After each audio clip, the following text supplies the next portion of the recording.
ഇന്ന് നമ്മൾ കടിച്ചക്ക വറുത്തരച്ച കറിയാണ് ഉണ്ടാക്കാൻ പോകുന്നത്. അതിനായിട്ട് ഇതിൻ്റെ തൊലി നന്നായിട്ട് കളഞ്ഞെടുത്തിട്ട് ചെറിയ പീസുകളാക്കി മുറിക്കുക.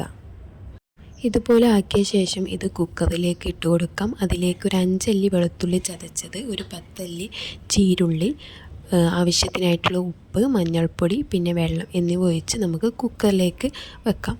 2 വിസിൽ വന്ന ശേഷം നമുക്കിത് ഓഫ് ചെയ്യാം. ഇനി ഒരു പാൻ എടുത്ത് അതിലേക്ക് കുറച്ച് വെളിച്ചെണ്ണ ഒഴിച്ചിട്ട് നമുക്ക് തേങ്ങ വറുത്തെടുക്കാം. ഇതിലേക്ക് ചീരുള്ളി, കുറച്ച് വലിയ ജീരകം, 1/4 ടേബിൾ സ്പൂൺ മഞ്ഞൾപ്പൊടിയും ചേർത്തിട്ട് നന്നായിട്ട് വറുത്തെടുക്കാം. ഇനി ഇത് അത്യാവശ്യം വറുത്ത് വന്നാൽ ഇതിലേക്ക് 1/2 ടേബിൾ സ്പൂൺ മുളക് പൊടി, 1/2 ടേബിൾ സ്പൂൺ മല്ലിപ്പൊടിയും ചേർത്ത് കൊടുക്കുക.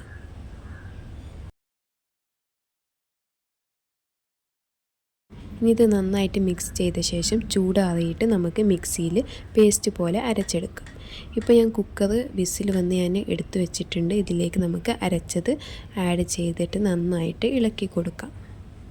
ആവശ്യത്തിനായിട്ടുള്ള വെള്ളം ഒഴിച്ച് കൊടുക്കാം. ഇപ്പോൾ നന്നായിട്ട് റെഡി ആയിട്ടുണ്ട്. ഇനി നമുക്ക് കുറച്ച് വെളിച്ചെണ്ണ ഒരു പാനിൽ ഒഴിച്ച് അതിലേക്ക് കുറച്ച് ചീരുള്ളി ഇട്ടിട്ട് നമുക്ക് അത് ഇതിലേക്ക് ഒഴിച്ച് കൊടുക്കാം.